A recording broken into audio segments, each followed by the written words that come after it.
lots of times I think we've all seen, whether in our own writing or something, a character is acting a certain way because it's convenient for the plot, but it doesn't make a whole lot of sense for the character.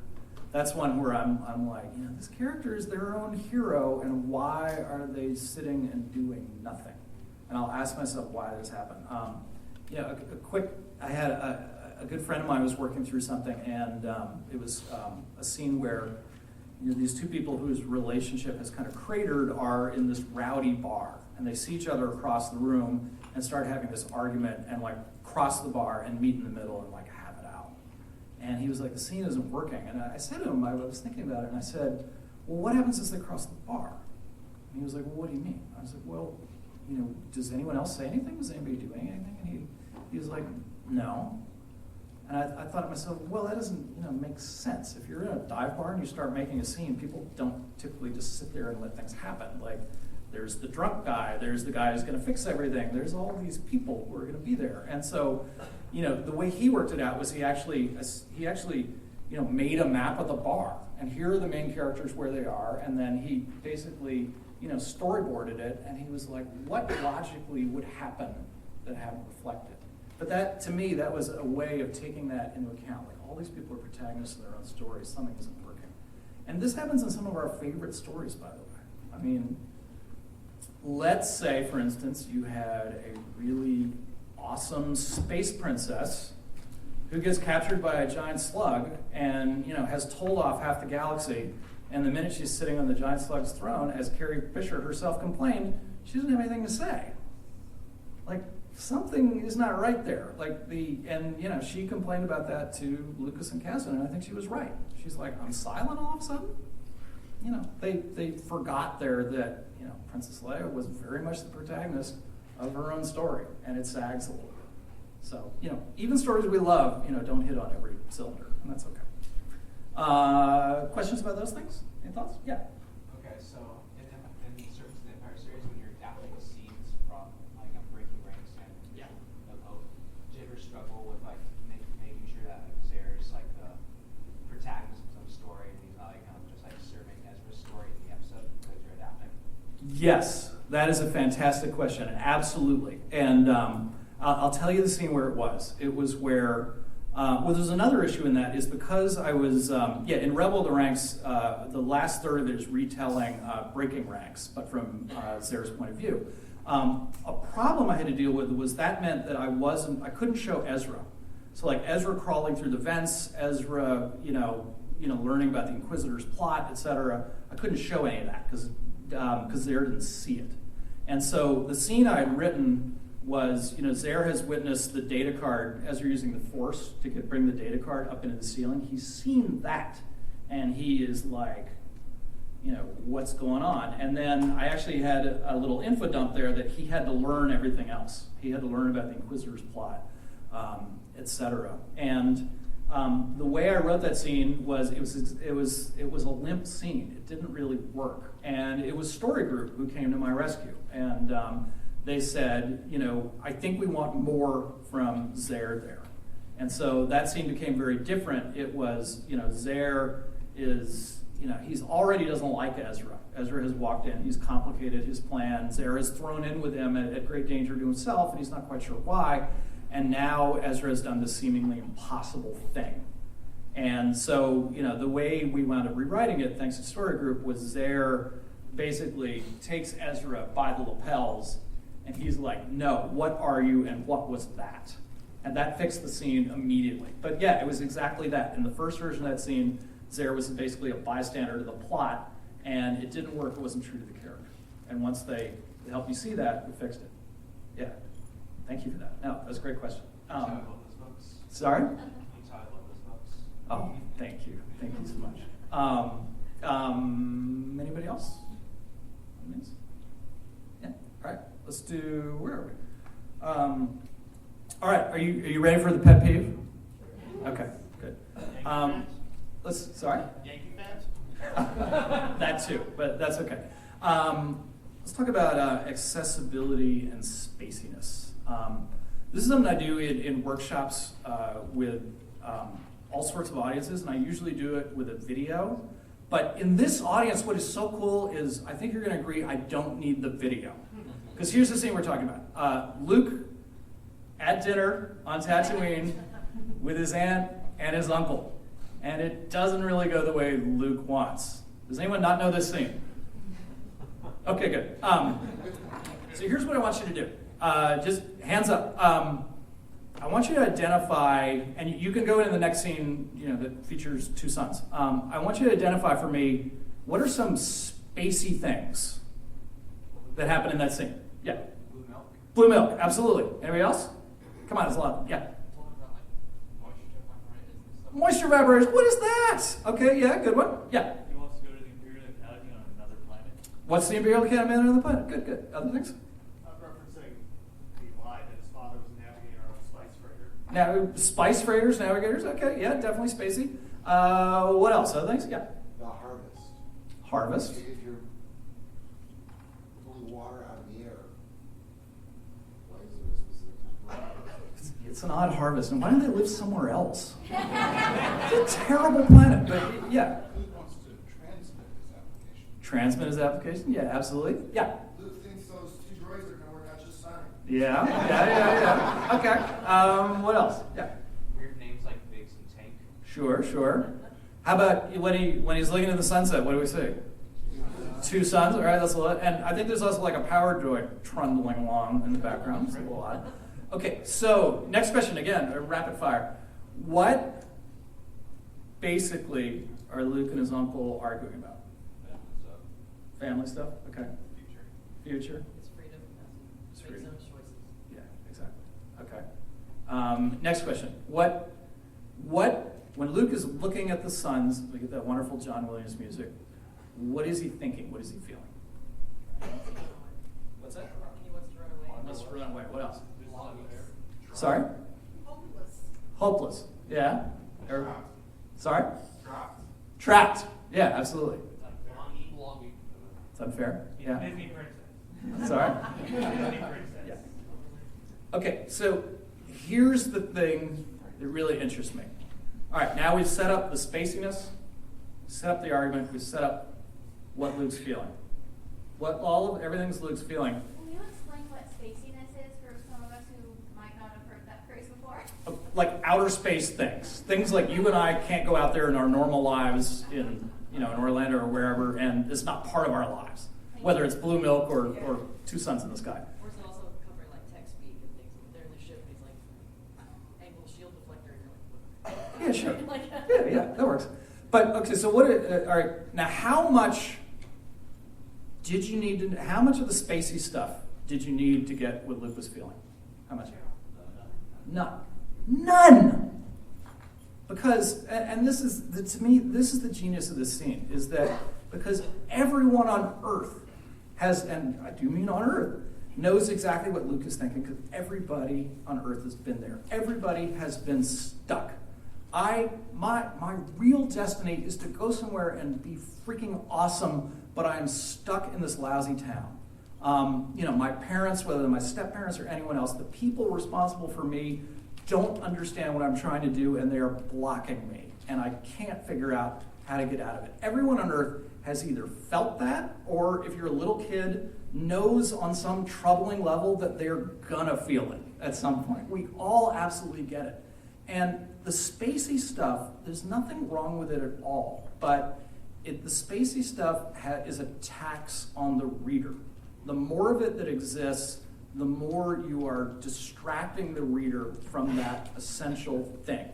You could do that scene, for instance, on a zero-gravity Tatooine, where Luke is like bouncing around on something. You could do it with like 8 suns shooting all over the sky, or robots throughout the scene passing back and forth.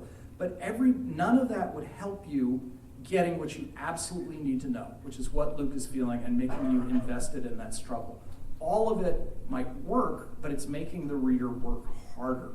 And so all that spaciness, all that world building is a lot of fun, but you gotta make sure that it is serving your story and not distracting from it. One thing with the new canon that I know has been sometimes controversial with some fans is, we've gone from things like refresher, et cetera, back to like bathroom and things like that. to me as a writer, after a little bit of whoa, this is new, I was actually really happy about that because I thought that, some of those descriptions were getting into lore and they were losing the story. I'll give you a quick example from Servants of the Empire. I described the building that Murray breaks into to do her hack. I described as, what is it? It was made of duracrete and clary crystalline, which is flawless Star Wars lore. Hooray me! But you have no picture in your mind what that is. And Jen Heddle, my editor, was like, let's say glass and stone. And there you can see the building. And it was much, much better. And so, I think that has been a great change. And I think it was a helpful change, not just for new readers, who we do always need to think about in Star Wars, but also for all those veterans readers, because that's not what I wanted them to be thinking about. I wanted them to be thinking about Murray and the danger she was in, not the weirdo nature of the building she was going into. So that is my rant on accessibility and spaciness, which comes down to my friend Dan Wallace, who I co-wrote the Essential Atlas with. He was the one who, really, taught me that this was okay. We were looking at some West End Games calendar, and I love West End Games, but they had this kind of very typical D&D calendar where there were 12 30-day months and then a festival week, etc. And we were trying to transpose dates and make it work, and we kept tripping over the festival week. And finally, Dan is like, "Why does everything always gotta be spacey?" And after that, I was like, "Yeah, why does everything always gotta be spacey?" So that's my plea to you. Look, if you're here in this room, you love space fantasy. And oh boy, do I love space fantasy, and that's all great. But think about how to deploy it and make sure it is adding to the atmosphere of your story and not stepping on what you need the reader to know. A lot of times, if something's wrong, for me, it's something like that duracrete and clary crystalline. That's hard to say, which is good. Thoughts on that? With me on the pet peeve? Not so much? A little bit? Yeah. Sometimes I worry that people don't make sure that little space feels too like real life, and that kind of loses the escapism. Absolutely. Yeah, no, that's a good point. That can be, you can take it too far and feel things are feeling kind of mundane. Another little rule for myself is, if scene's not working, I'm like, can I hear the John Williams music in my head in this scene? And if I can't, we've lost a little bit of that Star Wars thing. And you're right, but it's like pepper. A little bit is going to help your food, and a whole lot, you're going to be sneezing and not eating. So, thoughts on spaces? Yeah. Is there a point at which you need to use a lot of it? Because, for example, using a real world idiom would not be appropriate to that culture, and it rips the reader right out of it and brings you to real life instead of fantasy.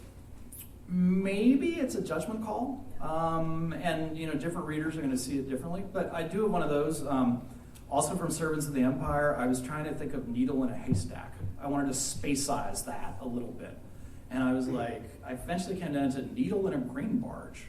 And I was like, well, it kind of works. Can I get away with it? And Jen Heddle was like, it's a farm planet. Do they have haystacks? And I was like, yeah, they probably do. Needle in a haystack. The reader wasn't like, what's this about a grain barge? So yeah, again, but we could come up with a bunch of Earth things that work the other way, etc. But also this is another reason why it's great to have editors. I mean, collaboration is so good, whether you have a formal editor or whether you're have a friend to read things, etc. Whatever it is. Let's talk about our last thing a little bit about getting stuck and self-sabotage. Who here has ever been stuck writing? Has anyone not been stuck? Are there writing superheroes in the room? No. Okay. When I get stuck, here are some things that I try. One of the things I do is I try to do something else creative. I make custom baseball cards, which is a really weird hobby, but it lets my brain kind of do something really busily but kind of quiet on one level. I find that's really helpful for me. Or, unfortunately I live in New York City, so this one isn't available to me, but when I was really stuck, I used to go for a drive and not listen to music, but just drive, and that would eventually help. Another thing I do this sounds a little cheesy, but anything that works when you're stuck is great. I would actually write myself like a letter about the problem. I would just work through it on the page. Something isn't working, I think it might be this, and this is what's bothering me. Here are some of the things in the mix. I would just write to myself, and often that would somehow kind of interrupt that internal critic and get it out there, and then I'd see it, and then often I wouldn't even need to finish the letter. I'd be like, oh, I got it, there we go. Here's an unpopular opinion I think might also help you, is try not to treat your writing as art, with a capital A, art. And by that, I don't mean to denigrate what we do at all, but what I do mean to say is that I think that stuff tends not to help us. It tends to really kind of, wake up that internal watchdog who's not helpful, because you're suddenly comparing, you're like, is this art when you're stuck? And then you kind of, it stops working. I don't think it's good for us. I think it also, it frankly lends itself to a lot of kind of dreamy non-advice, which I don't think is helpful. I mean, we can talk and think about writing, and hopefully this is the kind of thing where that's helpful, but most writing is going to work or not work by having your butt in the seat. It's simple as that. So just avoid that art. Think of craft and just getting down, butt in the seat and doing it. The thing that was really helpful for me in this was actually journalism, being a daily journalist. It was, if I was covering technology, I couldn't be like, well, there's an acquisition, but it's 4:30 and I'm not really feeling it. It's kind of like, well, hit the bricks, young reporter, because we're going to have a hole in the paper and it's not going to work. And, I got out of my own way on art really fast about that one.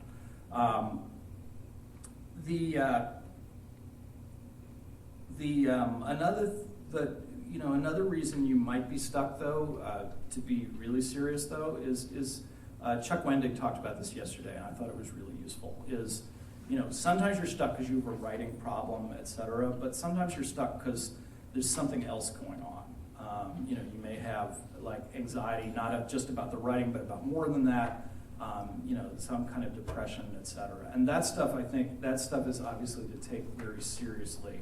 And I know people who have done this who have kind of tricked themselves into thinking that an artistic problem like that is merely that, when it's actually something larger. So, have your antenna, have your friends' antennas up on if that is happening. But, assuming that's not the case, another thing I find really helpful is the book in my head is never the same as the book on the page.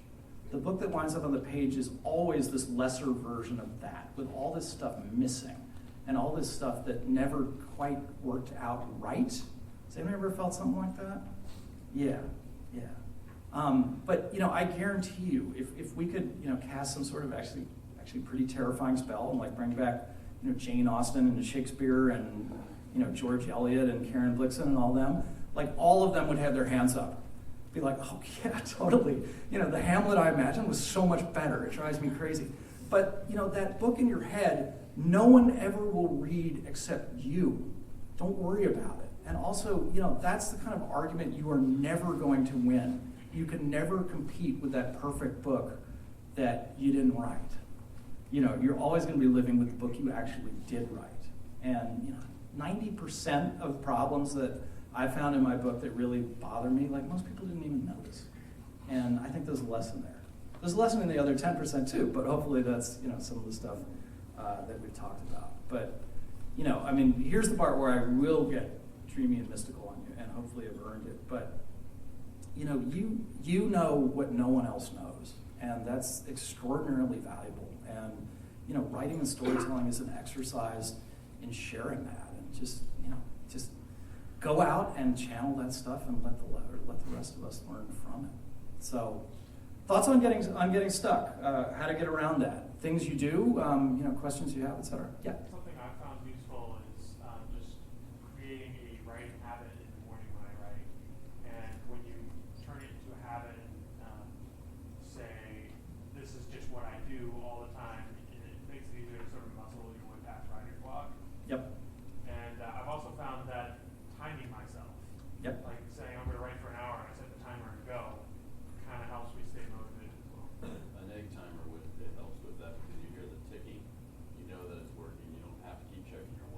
Yeah. No, that's a great one. Yeah, I'm circling that because I'm gonna steal that. Thank you. Some of you, though, on the other hand, the ticking may make you like incredibly, and that's okay. That's totally fine. You know, your process is what works for you. Another thing that happens to me actually that you know, sometimes honestly, you know, Chuck was talking about this yesterday. Like, you know, that's a craft problem, and sometimes I realize that I'm stuck on something because I haven't let it cook subconsciously enough. I need to let it do that more. It's not ready yet. And, you know, sometimes I need to step away from it for a couple of days. The issue there, and if anyone can help me solve this one, oh, please do, is sometimes I think that, but really I just don't want to put my butt in the seat. And I'd really rather just, you know, watch YouTube and do nothing. And, you know, I think all of us as writers can get really good as, you know, saying that the second thing is the first thing, when no, it's the second thing. But, you know, that's one you've just got to kind of referee yourself.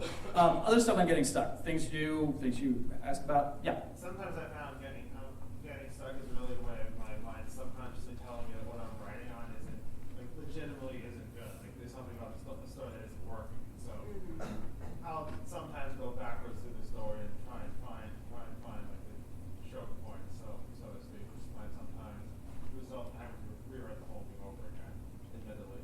Yeah. I mean, as with everything else, I think you have to balance that between, yeah, that instinct is telling you something for a reason, and listen to it and try to break down the story, where once again, if you have an outline, that's going to be really helpful to see where it got missed.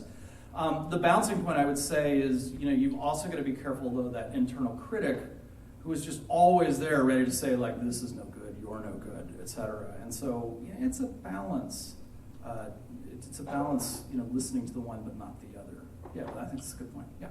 This is probably kind of the opposite of helpful for at least some people, but and maybe not the most responsible advice to give, but there's a great thing I read online that said that when you're tired, the part of your brain that creates inhibitions will turn off to a certain level, and you can be more creative then, because it's harder to get that voice telling you, this is crap, I am crap, and that works for me to write when I'm tired. I can attest to that. I have much more creativity a lot of the time at night. I'll be laying in bed like 11:30 in the morning or something. Oh, this is great. I should write this down so I don't forget it. Yeah. No, and I think that's kind of silencing the internal critic. The internal critic is a little more tired than the rest of you, and so you can kind of go, which is great. I hear you about habit. I think that's terrific. I mean, the easiest thing in the world is not to write. There's so many things we can do. I do think, however, I also believe in giving yourself a break. Like, sometimes I will break up with my life for a couple days because I realize I really need it. And that's okay as long as a couple days is really a couple of days and you're not on deadline. But, you know, let yourself do that. I mean, you know, this can be tough, so give yourself some chances. I'm going to come back to you, but I want to go all the way back. Yeah? Sometimes when I feel stuck while writing, Sorry, say again? I feel comfortable sometimes when I'm stuck at writing. I just like to take the opposite, just take a book, get in a quiet environment, and just read. It doesn't even have to be Star Wars, really. Anything that I enjoy, I just read in a quiet environment. And I always feel like after I end up reading, that I just feel refreshed. And I feel like, oh, look, this gives me an idea. And I did by reading this, I understood maybe this is the reason why I was stuck. Maybe I can do this. And it just like it gives inspiration. Yeah, no, I do the same thing, and I find movies are very good for me for that, because since it's not the form I do, it also lets me relax a little bit and then think about story while being entertained. Yeah, absolutely. Good way to change your focus. Yeah. Sometimes, weirdly, novels are depressing. Sometimes I can just like, okay, I don't have to deal with this yet. I'm not doing it. And I'll sit on the post going forward, like, that's how I do it. But I'm not thinking about it. It's like that. Yeah, the solution is you sitting on the bus. Yeah, absolutely. That's letting it cook a little bit. And sometimes we absolutely need to do that. Absolutely. Yeah. This kind of goes with that whole kill your babies thing too, but Yeah. I think I learned also being an artist, I was working this picture and there's just one detail I couldn't get right, working to death. And my art teacher told me this just fabulous thing that really helped was, it's just a piece of paper, throw it out. She made Yeah. me rip it up and throw it out and start over. Ooh, good. But when I did that, it was instantly, I felt so free, because I knew I had to start over, I had no choice then. Yeah. So in my writing, I do the same thing. If I'm really stuck on a scene, I'll just delete it Yeah. completely, or save a separate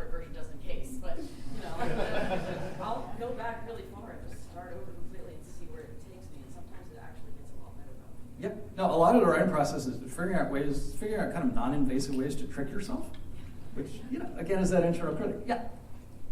I thought I saw hands over here. Yeah.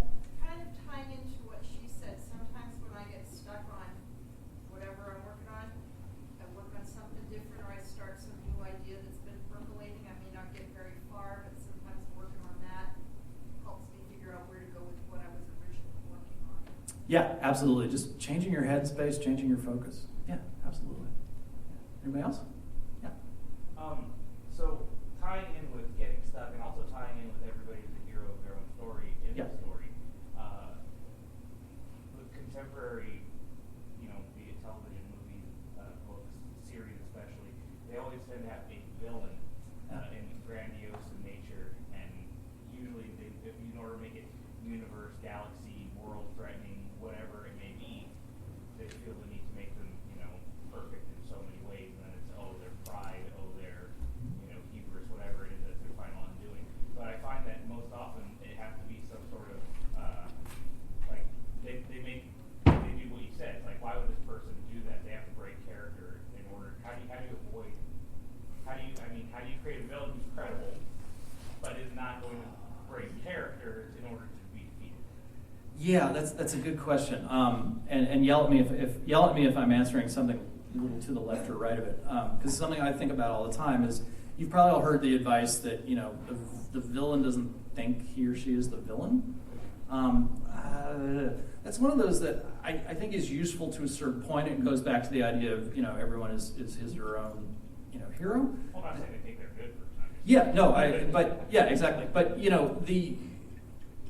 the villain being evil for the sake of being evil doesn't necessarily really work. But at the same time, I feel like sometimes we go overboard the other way. Like, look, this is entertainment. We're telling tales around the campfire to keep each other riveted, hopefully. And the thing that really does that is just a baddie. And it doesn't mean everybody needs to be psychotic, but whether that person is damaged or in such opposition to the other thing. Just the baddie letting it rip is that often is a lot more compelling than the baddie kind of playing Hamlet. Like, why am I this way? So yeah, as with everything else, the light and the dark, it's so much bigger. It's a balance. That's my new thing that I'm enjoying today. Is just keep it in balance and have enough of that. You're not throwing the reader out of the story, but at the same time, we're storytelling. There are patterns and things that really work. So don't be afraid of them. Yeah. That's a question about that. Like, for example, Brindle Hugs. He's Yep. just straight up evil, sadistic. Yeah. And this is like essentially a children's book, and I was actually wondering like how you're allowed to essentially get away with that in a children's book, because he's having children kill each other just to gain his favor. Mm-hmm. That's a huge thing. And later, of course, we find out he's beating his own son, and he's like 5 years old. That's just nuts. Yeah, I was really happy when they built on that. But happy in like, that's terrible. But also that's kind of related to how do you feel when you have to hand that character that that's your child, you're handing off to like Chuck Wendig in that case. Mm-hmm. He's building Brindle all through the Aftermath series. The short answer for me is that that's part of the rules of the road. We're playing in George's sandbox now. Maybe not George's. Writers are different. I will certainly collaborate with anyone who wants to, but I also really feel like let them do whatever their thing is, and if they don't want me in that sandbox, that's totally fine with me. But this isn't just about authors working together. Like, I'm always fascinated by what readers take from something. Like, readers will see characters, events, situations really differently, and that's fine. That's great, actually. And a story, that will work across a spectrum of readers. To me, that's a story that works. That makes me really happy. I think we are getting, maybe do one more, and then we'll, yeah. I know you worked on the essential guides. Yeah. So how do you introduce like storytelling aspects if you're doing like a purely exposition? Great question.